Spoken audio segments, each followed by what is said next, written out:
عليكم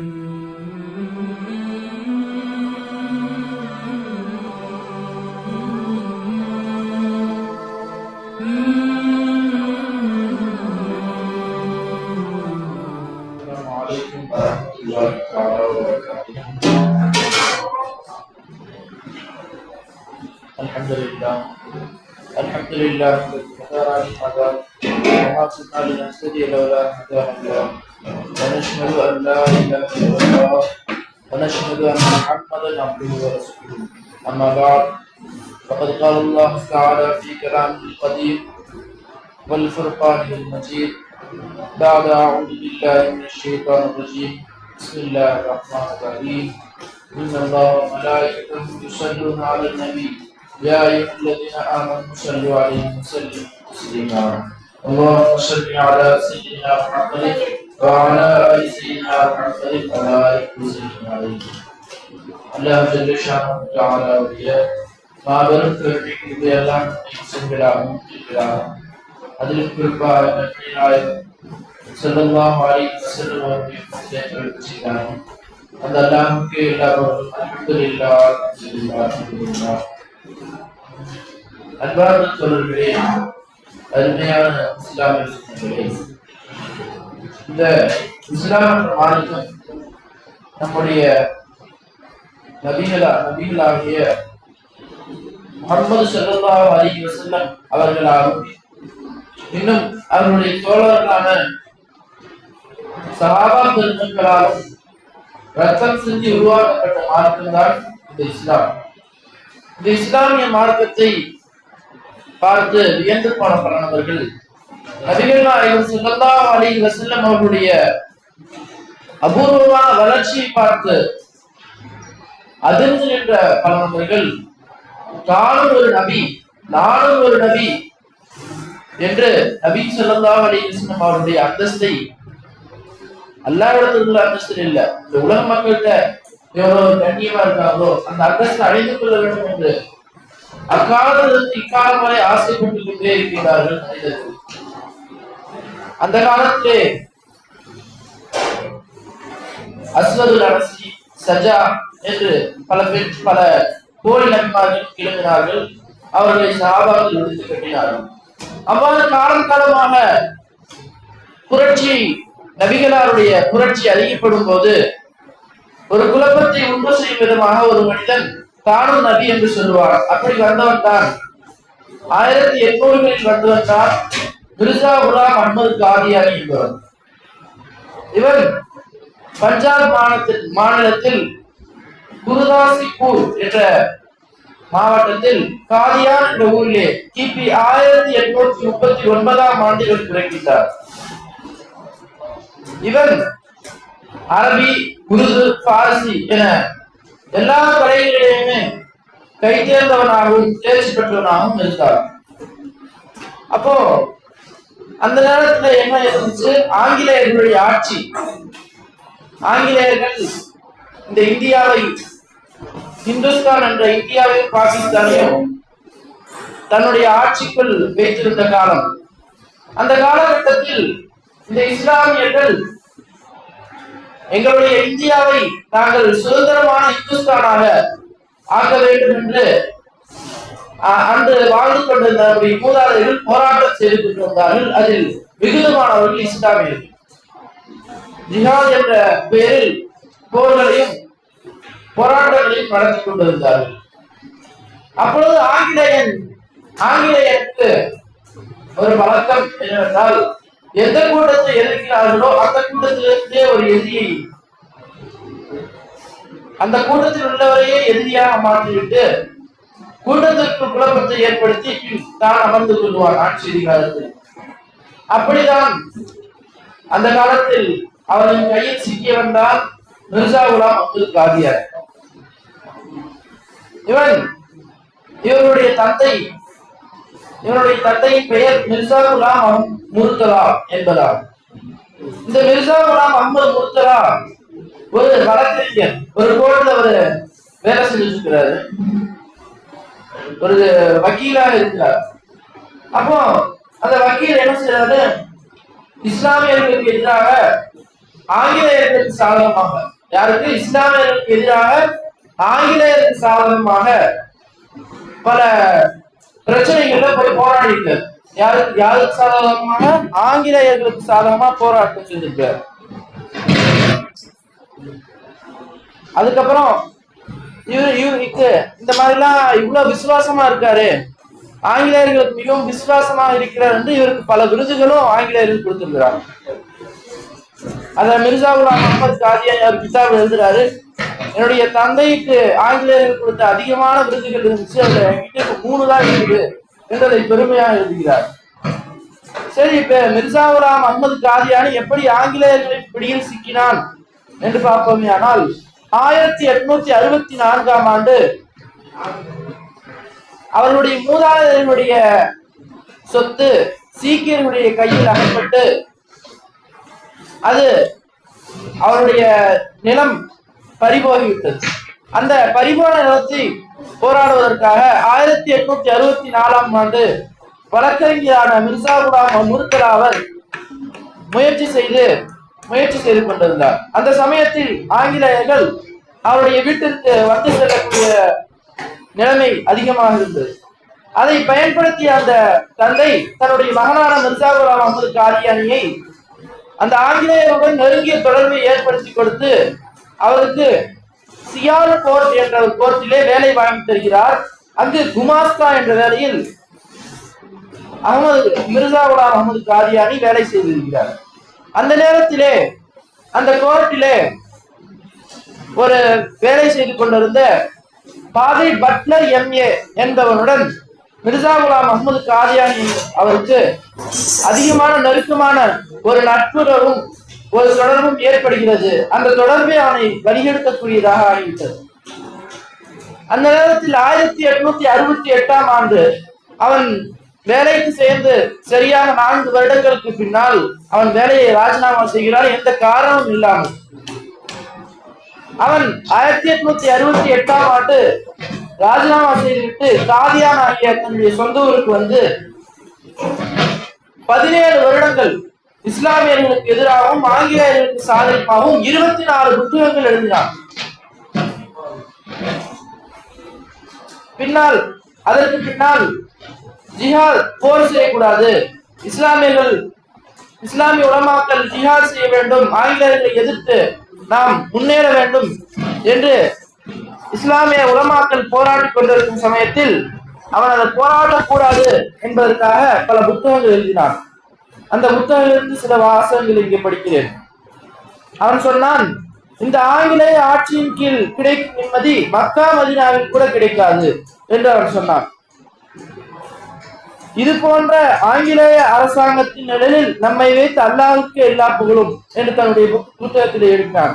இது போன்று மக்களுக்கு மத்தியிலே குழப்பம் விளைவிக்கக்கூடிய அதிகமான கருத்துக்களை சொல்லிக்கொண்டே வந்தவன் 17 வருடத்திற்கு பின் தான் ஒரு கூட்டமாக மாறுவதற்கு ஆலோசனை செய்து அஹ்மதியா என்ற ஒரு கூட்டத்தை 23/3/1889ஆம் ஆண்டு அவன் நிறுவுகிறான். அவனுடன் சேர்ந்து வழிகிட்ட வழிகாடர்களும் அவனை தலைவராக ஏற்றுக்கொண்டு ஒரு கூட்டத்தை நடாத்தி வருகின்றனர். அதற்கு பின்னால் 1885ஆம் ஆண்டு இன்னும் அந்த 17 வருடங்களுக்கு பின்னால் சில வருடத்துக்கு பின்னால் தான் ஒரு முஜத்தித் என்று ஆரம்பத்தில் சொன்னார். இந்த மார்க்கத்தை புதுப்பிக்க வந்தவன் என்று சொல்லி தனக்கு இல்ஹாம் வருகிறது என்று பொய் சொல்லி வந்தார். அதற்கு பின்னால் அவனுக்கு நான் ஒரு நபி என்று சொல்வதற்கு எந்த விதமான ஒரு தைரியமும் வரவில்லை. அந்த சமயத்தில் அவனுடைய மிகுந்த நம்பிக்கையான தன்னுடைய அணியில் சேர்ந்த ஒருவர் யார் என்றால் பைரா என்ற ஒரு ஜும்மா பள்ளிவாசல், அந்த ஜும்மா பள்ளிவாசலிலே வேலை செய்து கொண்டிருந்த இமாம் மௌலவி அப்துல் கரீம் சாஹிப் என்பவர் அவருடைய ஜும்மாவிலே சொல்லிவிட்டார், 1900 மிர்சா குலாம் அஹ்மத் காதியானி நபி என்று. அன்றுதான் அவனுக்கு தைரியம் வந்தது, தான் ஒரு நபி என்று அடுத்தவனே சொன்ன போது நான் ஏன் சொல்லக்கூடாது என்று அவன் நினைத்து தன்னை ஒரு நபி என்று சொல்ல முற்பட்டு அன்றிலிருந்து தானும் ஒரு நபி என்று சொல்ல ஆரம்பித்தார். அதற்கு பின்னால் இவர்களுக்கு சரி ஒரு கூட்டம் ஆரம்பிக்கிறோம்னா அந்த கூட்டத்துக்கு அதிகமான விசுவாசிகள் இருக்கும்ல, அப்படி விசுவாசிகள் இல்லைன்னா அந்த கூட்டம் அழிச்சிரும்ல. அதுக்கு அவனுக்கு அதிகமான விசுவாசிகள் இருந்தாங்க. அதுல மிகவும் முக்கியமான ஒரு விசுவாசி யாரு? ஹக்கீம் நூருத்தீன் என்றவர். இந்த ஹக்கீம் நூருத்தீன் யாரு அப்படின்னு பார்த்தா பஞ்சாப்ல கார்கோடா அப்படிங்கிற ஊர்ல இவன் இருக்கிறான். இவங்க இந்த ஹக்கீம் நூருத்தீன் என்பவர் அதிகமான கல்விகளையும் அதிகமான திறமைகளையும் பெற்றிருந்தான். அந்த சமயத்துல 1908 தான் நபி என்று அறிவித்து 8 ஆண்டுகளுக்கு பின்னால் அந்த காதியானி 26/5/1908 மரணிக்கிறார். அதற்கு பின்னால் தன்னுடைய மிகவும் விசுவாசியாக மேலான விசுவாசியாக இருந்த ஹக்கீம் நூருத்தீன் என்பவரை தன்னுடைய ஹலீஃபாவாக நியமிக்கிறான். இந்த மார்க்கம் பொய்யானது, இந்த காதியானிகள் பொய்யானவர்கள் என்பதற்கு ஒரு முன்னுதாரணமாக அந்த ஹக்கீம் நூருத்தீனுடைய மரணம் அந்த மக்களை தூண்டியது. அவன் எவ்வாறு மரணித்தான்? ஹக்கீம் நூருத்தீன் ஒரு அரபு குதிரையில் பிரயாணித்துக் கொண்டிருந்தான். திடீரென்ற அந்த அரபு குதிரை பாய்ந்தெடுத்து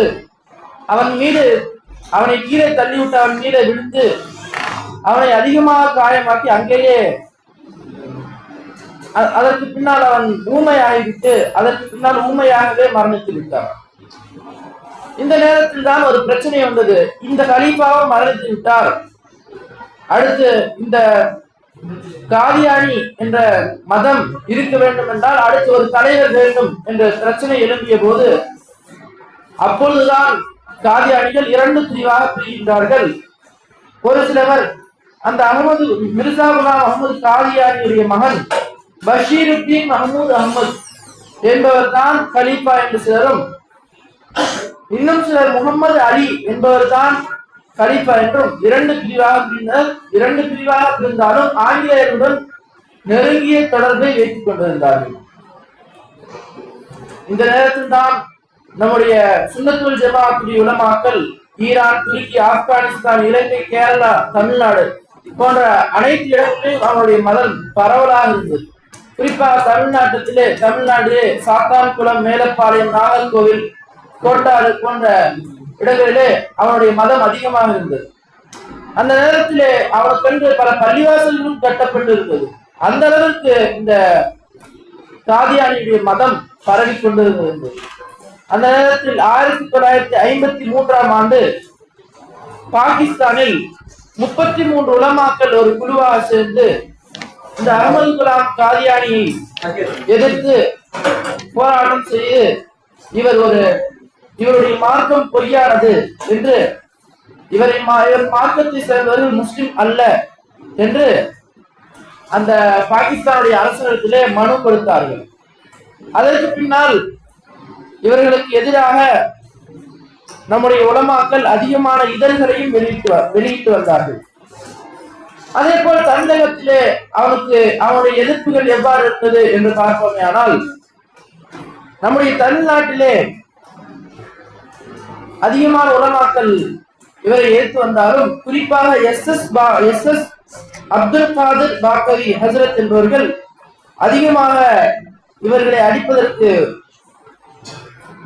முன்வந்தார்கள். அந்த சமயத்தில் தாஜுல் இஸ்லாம், கமருஸ் ஜமான், அல் ஹிதாயா போன்ற இதழ்களும் இந்த உலமாக்கள் சேர்ந்து வெளியிட்டு இந்த காதியானிகளை அழிக்க வேண்டும் என்று ஒரு கொள்கையை கொண்டு வந்தார்கள். அதற்கு பின்னால் இந்த எஸ் எஸ் பாக்கவி ஹசரத் அவர்கள் தனியாக நின்று இஃபாதத்துல் இஸ்லாம் என்று ஒரு இதழையும் நடத்தி வந்தார்கள். அதற்கு பின்னால் அவர்கள் அல்லாஹ்வுடைய படை என்று இஸ்லாமிய உலமாக்கள் கொண்ட 70 நபர்கள் கொண்ட ஒரு படையை உருவாக்கி அவர்களை மூர்வராக சென்று காதியானிகள் பொய்யர்கள், அவர்கள் முஸ்லிம்கள் அல்ல என்று அனைத்து இடத்திலும் மேடை போட்டு மிகப்பெரிய பிரச்சாரம் செய்தார்கள். குறிப்பாக 1950 தஞ்சாவூர் மாவட்டத்தில் புதற்குடி, அத்திக்கடை, கொடிக்கால் பாளையம் போன்ற அனைத்து இடங்களிலேயும் மாநாடுகள் நடத்தப்பட்டன. அதற்கு பின்னால் இன்னும் பல உலமாக்களும் இந்த இவர்களை எதிர்ப்பதில் முக்கியமான அம்சத்தை வைத்தார்கள். கூத்தானவர் மண்பவர்களும் அரபிக்கர்களுடைய முதல்வர் மௌலானா முகமது அலி பாக்கரி அவர்களும் வாக்களித்திருந்தவர்களும், மேலும் அன்றைய நாட்டின் மத்திய சட்டசபை உறுப்பினரான மௌலானா சையீத் முர்தலா ஹசரத் அவர்களும், வேறொரு வாக்கியாத்து சாலையாளர்களின் முதல்வர் மௌலானா ஷேக் ஆதம் ஹசரத் அவர்கள், இன்னும் அந்த வாக்கியாத்து சாலையாளர்களின் பேராசிரியர் அப்துல் ஹலீம் சித்திகி ஹசரத் அவர்கள் போன்றவர்களும் இந்த மாநாட்டிலே கலந்து கொண்டு அதிகமான எதிர்ப்பை தெரிவித்து வந்தார்கள். இறுதியாக இவருடைய மார்க்கம் பொய்யானது என்று எந்த நாட்டிலிருந்து இஸ்லாம் கிளம்பியதோ அந்த நாட்டிலே மக்கமா நகரத்திலே 1974ஆம் ஆண்டு இஸ்லாமிய உலக கூட்டமைப்பு சேர்த்து ஒரு தீர்மானம் எடுத்தார்கள். அகமதியார்கள் காலியானிகள் காவிர்கள் என்று தீர்ப்பு வழங்கினார். அதற்கு பின்னால் ஆங்கிலேயர்களால் உருவாக்கப்பட்ட அந்த மார்க்கம் வேரோடு ஒழிக்கப்பட்டது. இவர்கள் 100 வருடங்களாக இந்த இஸ்லாமிய மார்க்கத்தை கிளப்பி மக்களை வழிகெடுத்து வந்தனர். ஆகவே இன்றும் அந்த மாதிரியான பல கொள்கைகள் நமக்குள் பரவிக்கொண்டு வருகிறது. அல்லாஹ் அந்த கொள்கையை விட்டும் உங்களை என்னையும் காப்பாற்றுவானாக. மேலும் காதியானிகள் எவ்வாறு அழித்தார்களோ அவ்வாறு இஸ்லாத்தை எதிர்க்கக்கூடிய அனைத்து நபர்களையும் அல்லாஹ் அழிப்பானாக. வாஹு தவானா